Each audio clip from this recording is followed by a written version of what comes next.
ચક્રવર્તી છે. ત્રણે ત્રણ ભગવાન ચક્રવર્તી, તીર્થંકર ને ચક્રવર્તી.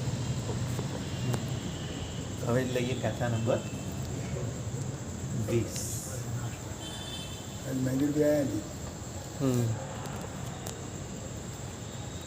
અરનાથસ્તુ ભગવાન.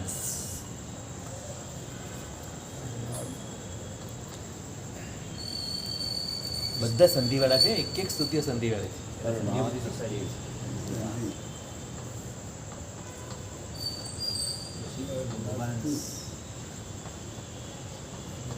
આમ આવશે નહીં, ખોડો ન ખોડો આમ જ છે.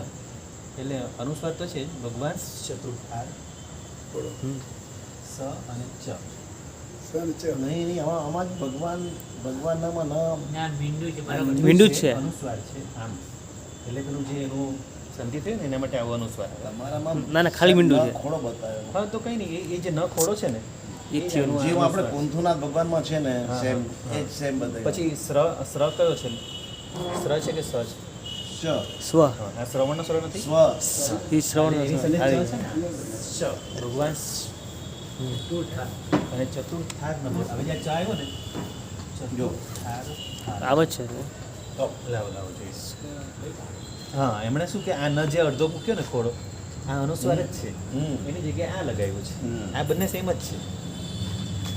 આ જે ન છે ને એ અહીંયા અનુસ્વાર બની ગયો, એને અનુનાસિક કહેવાય. આ જે મીંડા સાથેનો છે ને, ચંદ્ર સાથેનો, એને અનુનાસિક કહેવાય. એટલે આ એકદમ જૂની ચોપડી છે. પછી સંસ્કૃતના નિયમ પ્રમાણે હા ભગવાન, હા હું બોલાવું છું. ભગવાન ચતુર્થાર નભો રવિ, બરાબર? ચતુર્થાર નભો રવિ. ભગવાનશ્ચ ના ભગવાન નથી, એ ન અડધો છે. અને આ એમની આ સ્વ છે ને સ્ર. આ સ્વ છે ને ના સ્ર ને ચ છે.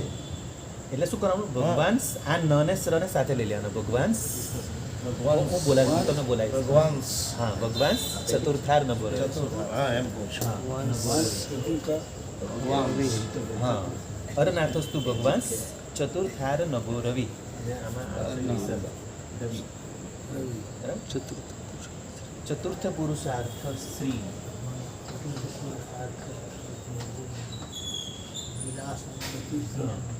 પુરુષાર્થ શ્રી વિલાસમ વિત્તનો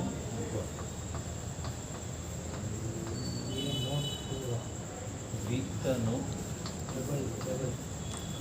વિત્તનો તો ઉદક. જો કંઈ બોલો તો કહેજો. ચતુર્થ પુરુષાર્થ શ્રી વિલાસમ વિત્તનો, બધામાં રસ હોય છે એટલે કે શ્રીમાં દીપ થયા.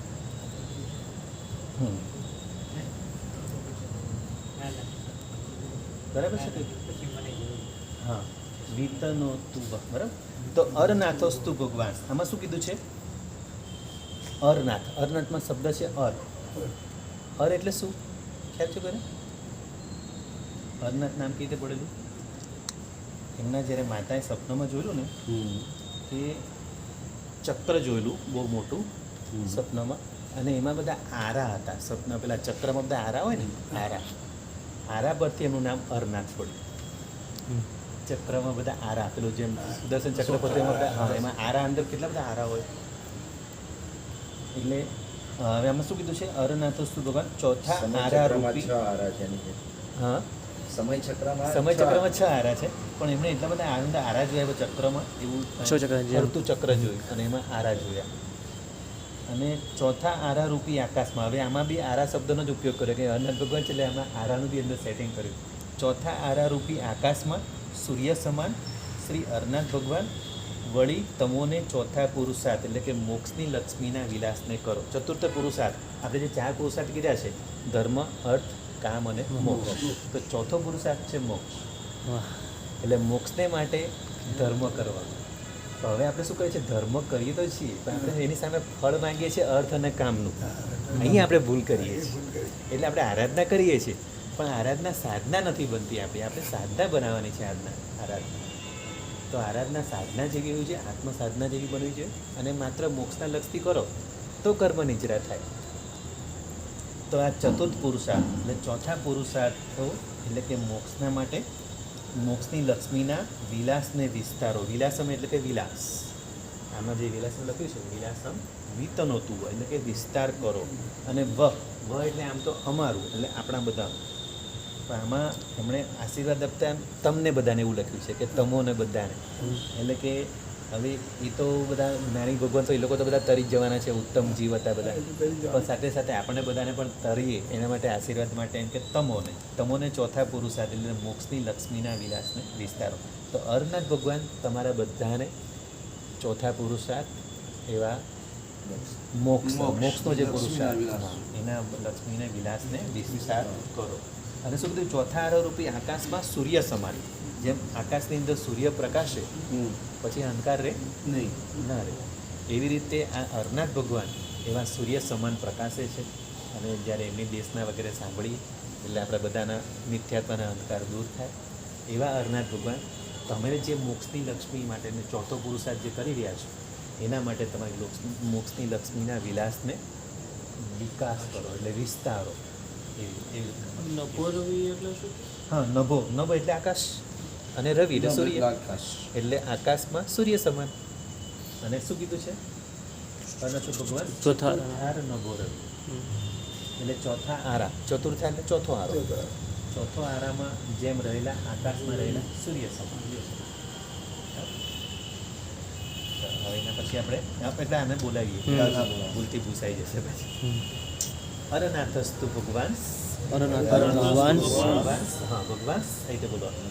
ચતુર્થાર નભો રવિ ચતુર્થાર નભો રવિ ચતુર્થ પુરુષાર્થ શ્રી ચતુર્થ પુરુષાર્થ શ્રી વિલાસમ વિતનોતુ વહ વિલાસમ વિતનોતુ વહ અરનાથસ્તુ ભગવાન અરનાથસ્તુ ભગવાન ચતુર્થાર નભો રવિ ચતુર્થાર નભો રવિ ચતુર્થ પુરુષાર્થ શ્રી ચતુર્થ પુરુષાર્થ શ્રી શ્રી વિલાસમ વિતનોતુ વહ વિલાસમ વિતનોતુ વહ.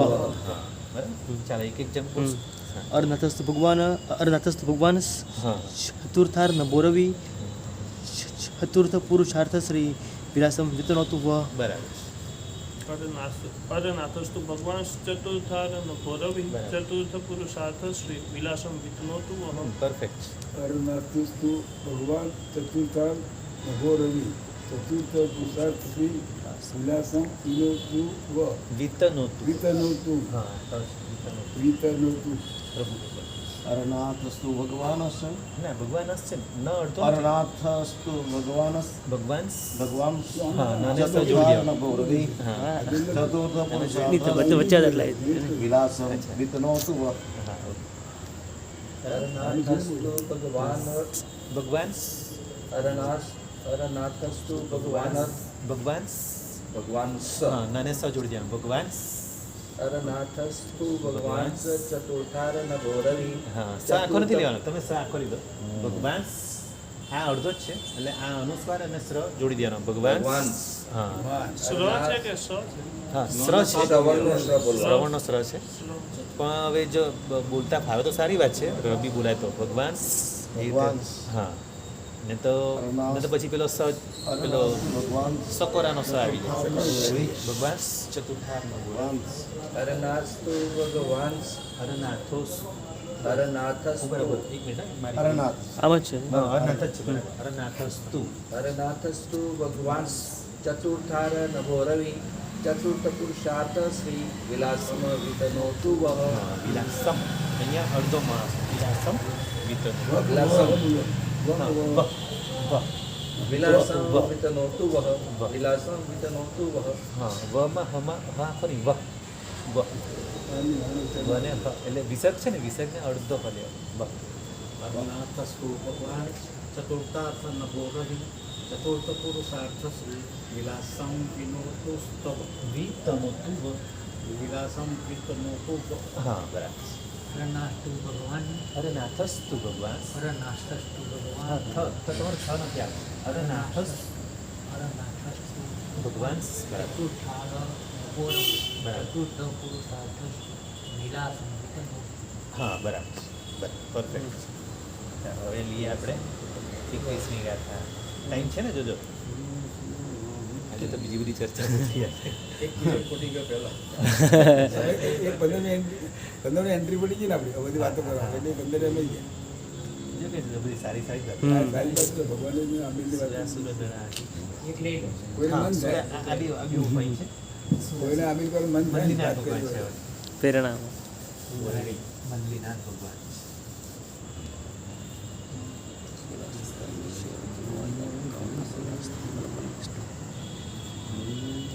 સુરાસુરનરાધીશ.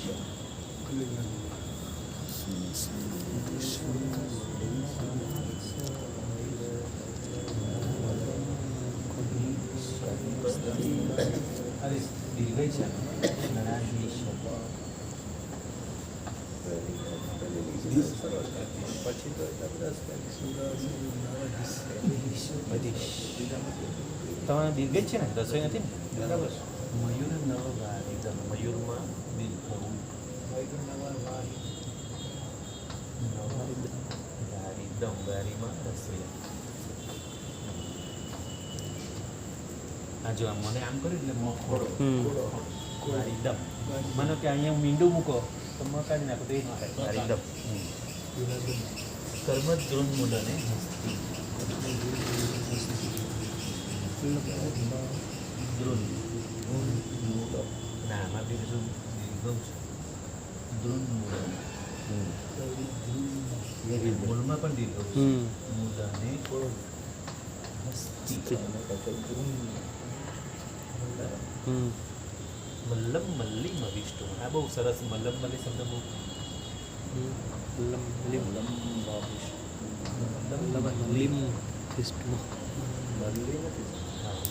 મલ્લી મવિષ્ટુ.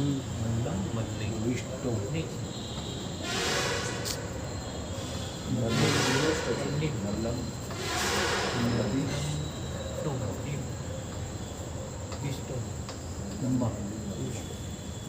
હવે મલ્લ એટલે ખબર છે ને, પહેલવાન હોય. મલ્લ એટલે પહેલવાન.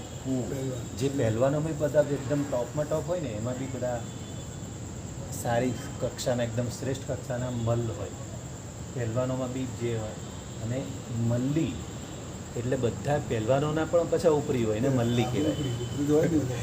પહેલવાનોમાં ઉપરી મલ્લ અને મલ્લના ઉપરી મલ્લી હોય. તો એવું એનું નામ છે મલ્લી.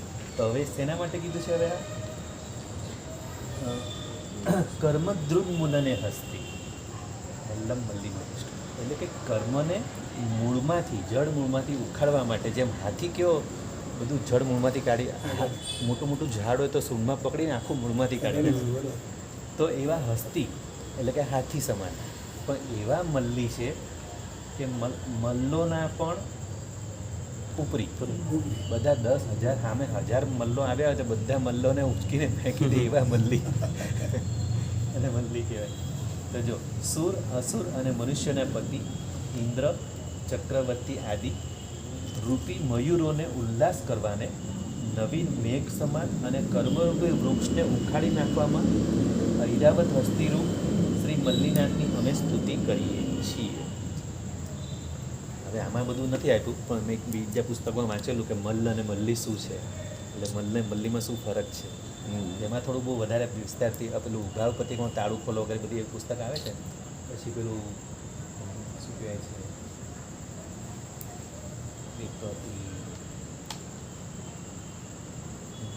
વિવેચનવાળું પુસ્તક હતું એક, એમાં બધું ડિટેલમાં આપેલું હતું. તો સુર, અસુર અને મનુષ્યના પતિ એટલે કે ઇન્દ્ર, ચક્રવર્તી, એમના રૂપી મયુરોને એટલે ઇન્દ્ર, ચક્રવર્તી આદિ રૂપી મયુરોને ઉલ્લાસ કરવાને માટે નવીન મેઘ સમાન. જેમ કે મોર હોય ને, મોર જેવો વાદળો આવે ને એટલે તેનું ચાલુ કરી દે એટલે ખુશ થાય, અને પછી મોર નાચે, કળા કરે મોર. હા, કેમ કે એને બહુ ગમે વરસાદ. એવી રીતે આ ઇન્દ્ર, ચક્રવર્તી વગેરે મયુરની એમને ઉપમા આપી છે. અને એમના માટે નવીન મેઘ સમાન એવા આ મલ્લીનાથ ભગવાન એ બધા માટે નવીન મેઘ સમાન. જેમ મેઘ આવે ને બધા કેવા મયુરો નાચવા લાગે, એવી રીતે ઇન્દ્ર, ચક્રવર્તી વગેરે જ્યારે પ્રભુ સમસણમાં બેઠા હોય મલ્લીનાથ પ્રભુ, અને એમને જોઈને મયુરની જેમ એવા ખુશ થઈ એવા નૃત્ય કરે. અને આગળ શું કીધું, હવે જે હસ્તી કીધું ને, કર્મદ્રુન્મૂલને હસ્તી, કર્મરૂપી વૃક્ષને ઉખેડી નાખવા માટે હસ્તી, હાથી સમાન. અને એવા મલ્લમ મલ્લી, હવે મલ્લી નામ તો મલ્લીનાથ ભગવાન જ છે, પણ એમને ઉપના આપી છે મલ્લમ મલ્લી, મલ્લોના પણ સ્વામી, એટલે કે મોટા મોટા પહેલવાનોના પણ સ્વામી, એવા મલ્લીના પહેલવાન. એટલે હવે આમાં કઈ બાબતમાં પહેલવાન લેવાના છે? આપણે મોહ રાજાની કર્મને ઉખેડવાનો છે. હવે મોહ રાજાનો ઉખેડવો બહુ અઘરી વાત છે. એના માટે મલ્લીના દુકાને શું કે સવારે દીક્ષા ને સાંજે કેવો જ્ઞાન થઈ ગયું, સૌથી ફાસ્ટ. એટલા માટે એમને આ મલ્લમ મલ્લીની ઉપમા આપી છે કે મોહરૂપી મલ્લને, હવે આ મોહરૂપી મલ્લ લીધો છે આમાં, એ કે 8 કર્મોમાં સૌથી ભયંકર મોહ રાજા છે, તો એને મોહરૂપી મલ્લ કીધો છે. અને એ મલ્લને ઉખાડવા માટે મલ્લીનાથ, એટલે મલ્લી એટલે કે મલ્લોના પણ ઉપરી, બધા મલ્લોને ઉખાડી ફેંકી દે એવા મલ્લીનાથ. તો એવા મોહ રાજાને ઉખાડવા માટે, ફેંકવા માટે કર્મદ્રુન મલ્લને હસ્તી સમાન એવા પ્રભુ મલ્લીનાથને હવે વંદન કરીએ છીએ. સવારે દીક્ષા અને સાંજે કેવળ ના એ જ માગસર સુદ 11 8 કર્મનો ભૂકો. દર વર્ષે હું આ મૌન એકાદશી કરું છું. મલ્લીનાથ ભગવાન દર વર્ષે મૌન એકાદશી. મલ્લીનાથ ભગવાનનું જન્મ, દીક્ષા ને કેવળ, આ 3 માગસર સુદ 11. નમીનાથ ભગવાનનું દીક્ષા અને અરનાથ ભગવાનની દીક્ષા અને નમીનાથ ભગવાનનું કેવળનાથ. આવી રીતે એક જ દિવસે 5 કલ્યાણ. અને આવી રીતના 5 ભરત, 5 ઈરાવત બધું ગણો એટલે કેટલા થાય? 25 અને 25 50. એ 50 વર્તમાનના, 50 ભૂતકાળના અને 50 ભવિષ્યના, બધું માગસર સુદ 11. એ રીતે 150 કલ્યાણ. એ આ મલ્લીનાથ ભગવાનનું મેઇન આ માગસર સુદ 11. તમે પેલું સ્તવન આવડે ને, પંચમ સૂર્ય લોકે નાસી, એ એમનું સ્તવન છે. સવારે દીક્ષા ને સાંજે કેવળ જ્ઞાન સૌથી ફાસ્ટ હોય કેવળ જ્ઞાનમાં. છદ્મસ્ત કાળ સૌથી ઓછો તો મલ્લીનાથ ભગવાન. 14 ગુણસ્થાન. હા ગુણસ્થાન કહેવાય છે. કર્મ તો હજી બાકી રહે. હા, એટલે 13મેં ગુણસ્થાનક છે કેવળ જ્ઞાન, એટલે 13મું ગુણસ્થાનક આવે. અને જ્યારે મોક્ષમાં જાય ત્યારે 14મું. 13 ગુણસ્થાનો અને પાછા શ્રીવેદમાં. હા, એ તો મોટી વાત છે. સ્ત્રીવેદ ભલે છે પણ બધાથી ચડિયાતા છે. 23 ભગવાન કહેતા છે સવારે દીક્ષા ને સાંજે કેવળ જ્ઞાન. આવું તો કોઈ ભગવાન નથી. સ્ત્રી બનીને એમ. સાદીજી ભગવતને તીર્થંકર સ્ત્રી સિવાય આ મલ્લીનાથ એક સ્ત્રીમાં તીર્થંકર બન્યા છે, બીજા પણ બન્યા. એટલે બ્રહ્મચર્યમાં જ્યારે આપણે સાધુ માટે નિમિનાથ ભગવાનને યાદ કરીએ આપણે સાધુઓ, અને સાધુજી ભગવાન તો મલ્લીનાથને યાદ કરે. એ પણ બ્રહ્મચારી, બાલ બ્રહ્મચારી. એમણે પણ લગ્ન નથી કર્યા અને નેમિનાથે પણ લગ્ન નથી કર્યા. એટલે સાધુ સાધી ભગવાન માટે, બંને માટે. પ્રણયા નહીં, બીજા બધા ગરબા. મલ્લીના સેમ્પલ જોજો, ડુપ્લિકેટ મલ્લીના ભગવાન ડુપ્લિકેટ રાખ્યા હતા, બધા રાજા જોતા હતા. હા, એમને મૂર્તિ બનાવેલી. હા, મૂર્તિ બનાવી. એ જે એટલે 5 રાજકુમારોને એમને પસંદ કરવા એમને પ્રતિબોધ કરવા માટે, એટલે એમને શું કર્યું, પોતાના જેવી જ મૂર્તિ બનાવડાવી. અને પોતે જેટલું ખાય એ બધું એ મૂર્તિને ખવડાવે. અને ઉપર માથા પર એવું ઢાંકણું રાખેલું કે એના પર દોરી બાંધેલી. અને જે પેલા બધાને અલગ અલગ રૂમમાંથી બધાને આવવાનું, બધા એવી રીતે મૂકીને કે બધા એક સાથે દોડ્યા. મલ્લી કુમરી કરીને રાજકુમારી હતી, એટલે દોડ્યા. અને ઉપરથી પેલી દોરી ખેંચી લીધી એમને. અને જેવું પેલું ખોલ્યું ને એટલે ગંધ આવીને રાજકુમાર તો બધા રૂમાલ રાખી ભાગ્યા. કેમ ભાઈ, તમે તો આટલી બધી મારી સુંદરતાનો મોહ હતો ને, કેમ ભાગ્યા કેમ? પછી નજીક આવીને કીધું કે જો આ જો અને આ જો, શું અમારે બે કંઈક ફરક લાગે છે? કંઈ નથી. હું પણ રોજ આ રીતે જ ખાઉં છું અને એને રોજ ખવડાવ્યું. જે હું ખાતી હતી જ એને ખવડાવ્યું. તો આ મારામાં પણ એ જ છે.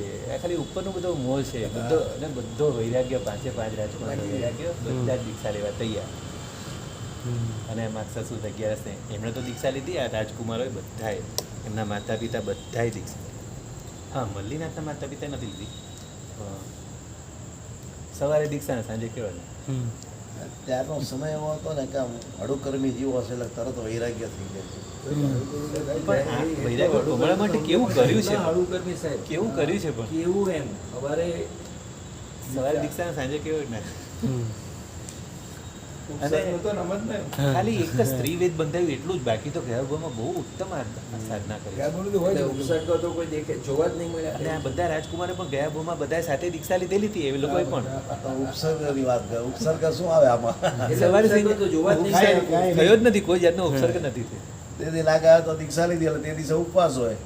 હા, એને કઈ જાતનું ખાવું પીવું આ તે બીજું કંઈ નહીં અને કેવું જ્ઞાન એટલે એમને તો લગભગ છઠ કરેલો એટલે આગલા દિવસનો ઉપવાસ હતો અને દીક્ષાના દિવસે બી ઉપવાસ અને છઠને દિવસે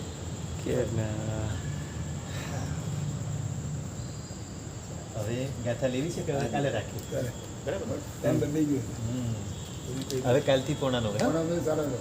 કાલથી હવે આ લોકોને પ્રતિકોણ વહેલું પતી જાય છે તો આપણે કાલથી વહેલા આવી જશું તમને બી પણ રહી ગયું પણ હવે પણ હવે 9:30 છૂટી જશું આ કે પદ્ધતિ આમ તો કદાચ 5-10 મિનિટ ઉપર જાય હાલ પણ હવે આટલું બધું લેટ નહીં થશે બરાબર તો પેલું લેવું છે પેલું આગળ કાલનો કોઈ પ્રશ્ન હતો આજે મોડો થઈ ગયો ઓકે ચાલો હવે કાલે અને આ રહેવા દેજો કાલે પાછી ગાથા લેવા જીનાક નવરીત બોલાવી અને બોલાવું છે બોલો તો બાકી જ રહી ગયું ને બોલાવવા તો બોલાવી દઈએ ને તો શા માટે બોલાવો ને હા.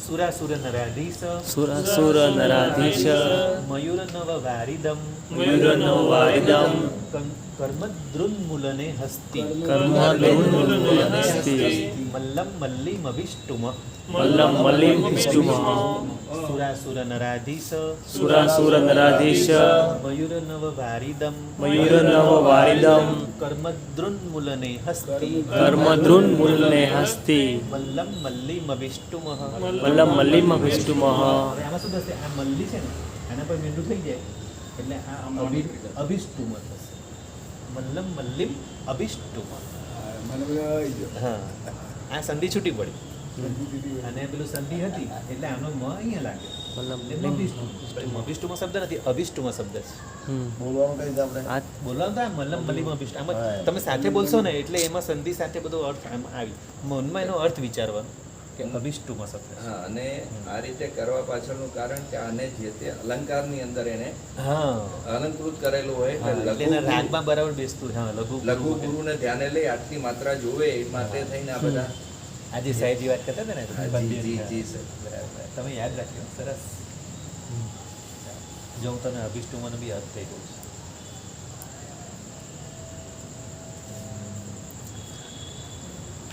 અભિષ્ટુમાં એટલે સ્તુતિ કરીએ છીએ છે ને અભિષ્ટુમાં લખી છે સ્તુતિ કરીએ છીએ જીનાક નવરેત બોલે છે અમે કીધું